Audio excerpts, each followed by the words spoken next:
नमस्कार, मैं डॉक्टर पवन Kumar. Brucella S19 जानकारी ही बचाव है।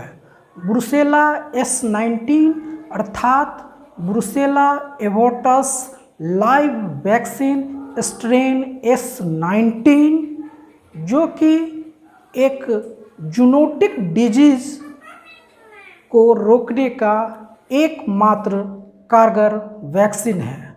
पशुओं में संक्रामक गर्भपात को रोकने के लिए जो सबसे प्रभावकारी टीका है वह brucella S19 brucella abortus live vaccine S19 के नाम से जाना जाता है।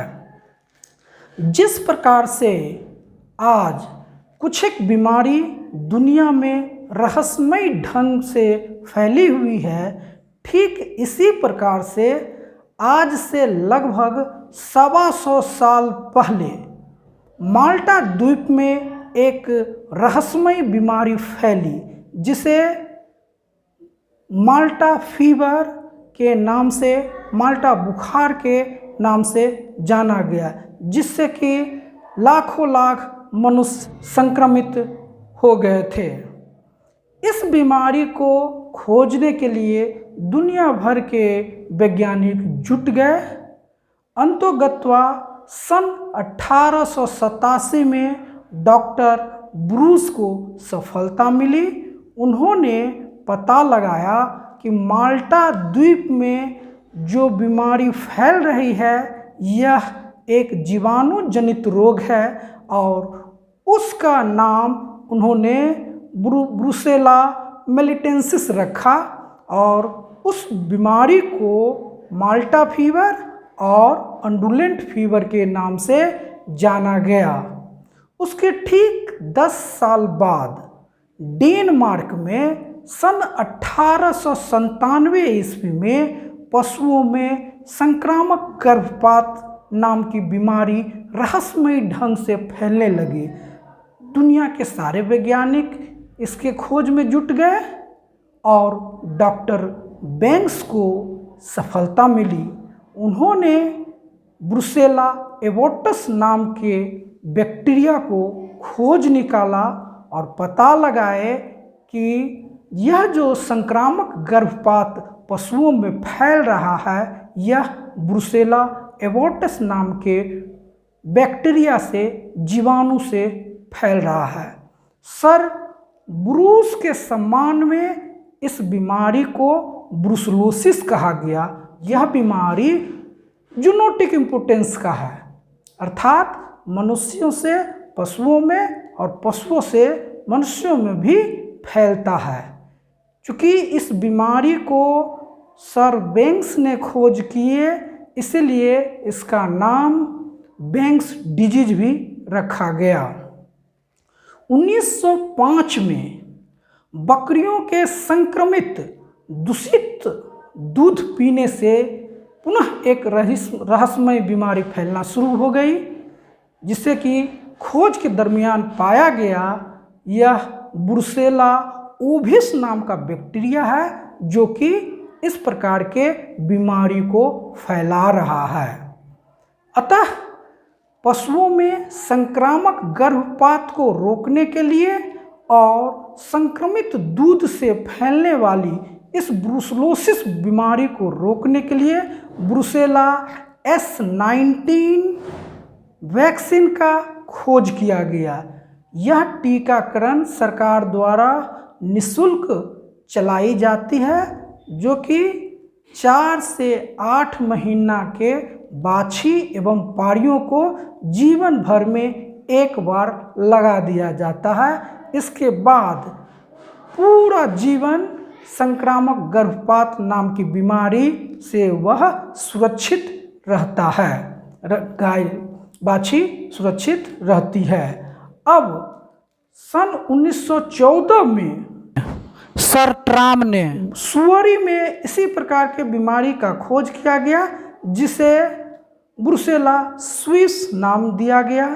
1967 में डॉक्टर मर्रे ने घोड़ियों में इसी प्रकार के ब्रुसलोसिस बीमारी को खोज निकाले।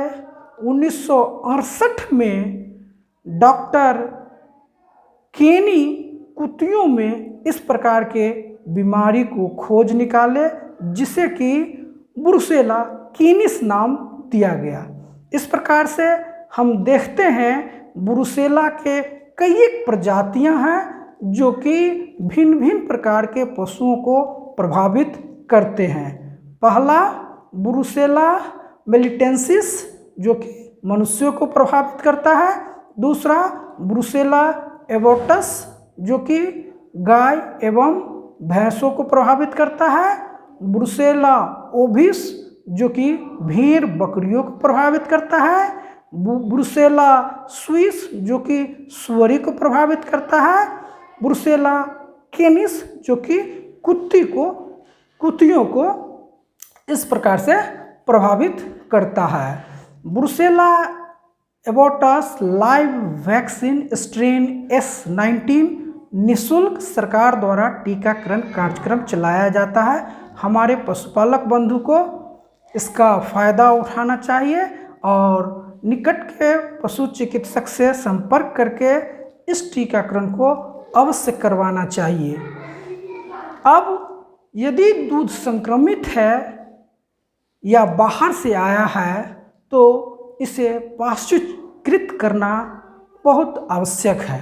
पाश्चुराइजेशन, दूध को बिना पाश्चुकृत पीना शरीर में बीमारी को प्रवेश करना माना जाता है। इसके लिए मैं अपने गुरुदेव डॉक्टर JN पांडे सर को धन्यवाद देना चाहूँगा।